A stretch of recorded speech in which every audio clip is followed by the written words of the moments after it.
You're standing in front of the mirror. It's 7 a.m. You've got 5 minutes to turn that just woke up face into something that won't terrify the general public. You slap on some foundation, swipe on some lipstick, draw on your eyebrows. Done. You feel more confident. But why? Why does smearing a bunch of chemicals on your face make you feel better? And more importantly, why does the person looking at you instantly fall for it? If I told you that lipstick in your hand is actually a biological weapon designed to trick people, would you believe me? No, not that kind. I mean, it doesn't fire bullets. It fires signals. Signals our brains have been hardwired to decode for tens of thousands of years. Let's rewind. Way back. To a time when beauty wasn't about getting likes on Instagram, it was about not starving or dying alone. Meet Grog, our caveman buddy. He's standing in the middle of the Savanna. He doesn't have lipstick or eyeshadow, but he's got something more powerful: red clay. And trust me, Grog isn't wearing it because he's into fashion. He's wearing it because if he didn't, his chances of passing on his genes would be pretty much zero. Sounds ridiculous, right? But that's the origin of every beauty routine you do every single morning.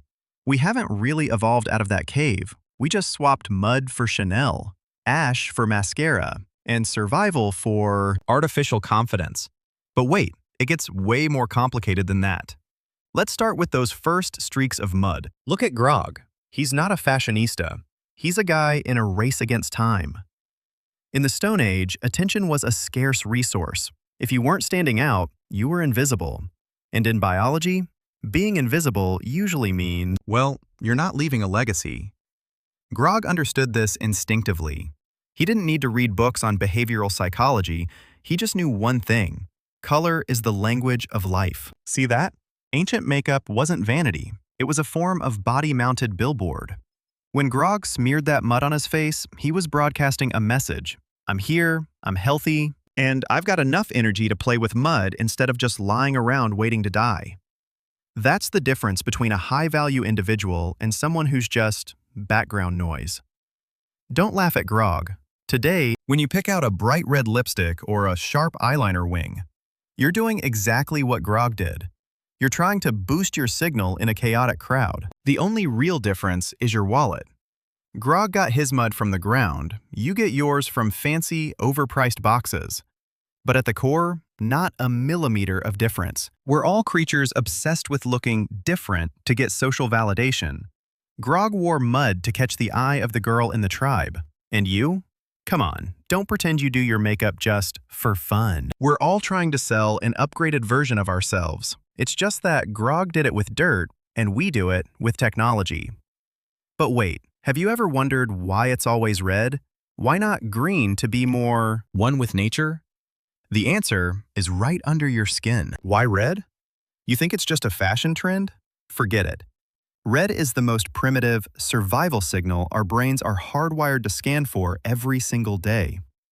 Imagine looking at someone. If their skin is pale or gray, your brain flashes a warning. Alert, this person might be sick, anemic, or worse, on their way out. But if their skin is flushed and pink, your brain cheers. Jackpot, good blood flow, strong immune system, ready to pass on those genes. That's exactly why rosy cheeks and red lips became the gold standard of beauty. Grog knew this too. He didn't have a medical degree, but he had instinct. He noticed the girls with rosy cheeks were usually the healthiest in the tribe. So Grog followed his own monkey see, monkey do logic. He tried smearing crushed berries on his face. The result? He didn't look healthy. He looked like a clown who'd just failed a fruit stand heist. But Grog didn't give up. He kept at it. He was convinced that if he looked like a healthy person, he'd be treated like one. See the connection yet? When you apply blush, you aren't just getting ready. You're pulling off a massive con job on the brain of everyone you meet. You're broadcasting a fake message. Hey, look at me. I'm healthy, I'm young, and I'm a prime candidate for a mate. It's a sweet biological lie. And you know the scariest part? Our brains know it's a lie, and they still fall for it. We're just fools being steered by color signals, and we love the deception. Don't deny it. You're just as guilty as the rest of us. If red is the signal for health, then symmetry is the quality control for your genes. The human brain is an incredibly picky machine. It hates mess. It hates asymmetry. Why? Because in nature, asymmetry is usually a red flag. A red flag for developmental glitches, illness, injury, or genetic defects our ancestors learned to avoid millions of years ago. A perfectly symmetrical face is a silent message saying, "I'm a flawless copy, pick me." Of course, Grog didn't know anything about genetics. He just knew one thing. When he tried to draw a straight line on his face, people looked at him funny. He tried to make his eyebrows even and sharp, but with the clumsy hands of a hunter, the result was a total aesthetic disaster. He looked like a clown lost in the woods, with one eyebrow hiked up and the other drooping into his eye. But look at him. He didn't quit. He wiped it off, redrew it. Wiped it off again, redrew it again. Does that look familiar? That was you this morning. You contour, you line, you try to sculpt your face into perfect balance. We're literally trying to fix nature's mistakes with makeup. We're using brushes and powders to trick people into thinking we've got perfect DNA. Let's be real, we're just slightly better at using a brush than Grog was. Symmetry is an illusion, and we are master artists at creating it. Your brain doesn't care about the truth. It only cares about what looks right according to its survival algorithm. And trust me, it will always choose symmetry, even if that symmetry was drawn on with a $100 eyeliner. But wait, if makeup is just about looking healthy and symmetrical, then why on earth do we use weird colors? Purple, neon blue, metallic silver? Did our ancestors have some kind of genetic mutation that made them want to look like a rave party? Not exactly. This is where things get interesting. Makeup isn't just a signal for health, it's a badge of social status. In the ancient world, imagine you found a rare pigment, or had to travel 100 miles to get it. You didn't wear it just to look pretty. You wore it to tell the whole tribe, "I'm powerful, I've got the time, the resources, and the reach that you don't." It's a subtle flex. The rarer the color, the higher the status. It's exactly the same as wearing a luxury watch or driving a supercar. Both are just ways to scream at the world, "I'm better than you." Grog isn't a clumsy caveman anymore. He's a celebrity. With just one streak of that rare color, he's completely flipped his social standing. The awe, the curiosity, the jealousy, it's all focused on that one smear of paint. See, makeup is a political tool. It's how we create social hierarchy without saying a single word. Today, we don't use rare clay, we use brand names. A designer lipstick is just Grog's purple streak in a fancy tube. It doesn't help you breathe better, but it forces people to look at you differently. That's the power of being different.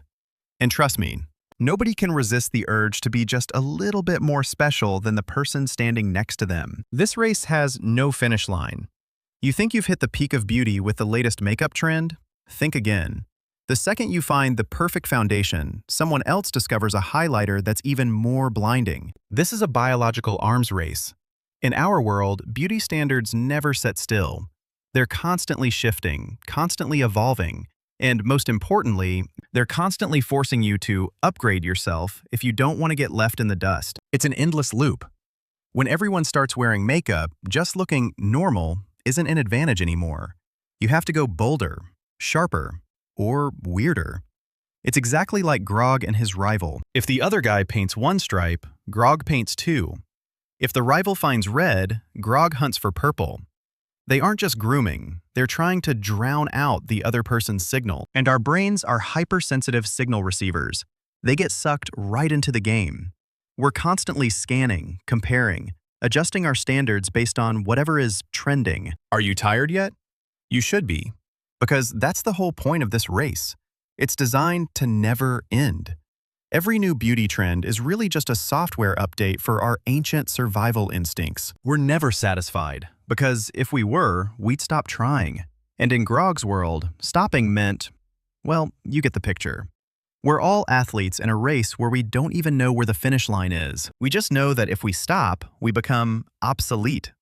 And in this world, being obsolete is even scarier than death. Here's the weird part. You still think you wear makeup because you like it? You think it's just personal taste? Wake up. The cold hard truth is this. You aren't wearing makeup to look good for yourself. You're running a survival algorithm to hack someone else's brain. When you stand in front of that mirror, you aren't an artist painting a canvas. You're an engineer programming a user interface, one built to optimize your chances of being accepted, desired, prioritized. The modern human brain has had tens of thousands of years to evolve, and it's still running on Grog's original software. It can't tell the difference between real beauty and manufactured beauty. It only looks at the metrics: color, symmetry, signal rarity. When you put on lipstick, you're sending a spoofed data packet into someone else's brain. You're forcing it to process the info. This is a high-quality individual. It's a full-on cyber attack on their perception system. It turns out beauty isn't some pure emotion. It isn't an art appreciation class either. It's a cold, biological algorithm. We're obsessed with beauty because beauty is a proxy for survival. You don't love beauty. You love the genetic guarantee that beauty promises. And every time you put on makeup, you're playing a shell game with the entire world's brain. You're lying, but it's a lie everyone wants to hear. We're all professional con artists, living in a world where whoever has the most convincing interface wins. Don't feel bad about it. That's exactly how we've managed to survive for the last 50,000 years. So next time you stand in front of the mirror, lipstick or brush in hand, take a second. Don't rush. Look yourself in the eye and realize the truth. The person holding that lipstick isn't just a 21st century human. It's a modern-day Grog performing survival rituals from 50,000 years ago.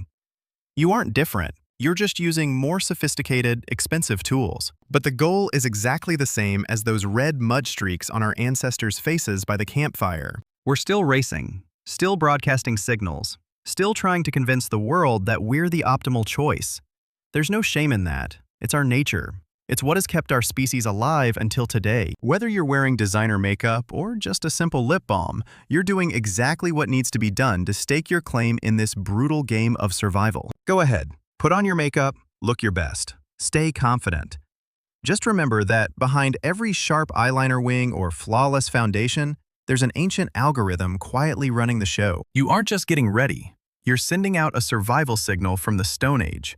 A signal that has traveled through tens of thousands of years of history to get here. And that, my friend, that's the real beauty of beauty. The next time you swipe on that lipstick, remember this. You aren't just painting your face. You're painting your own evolutionary history.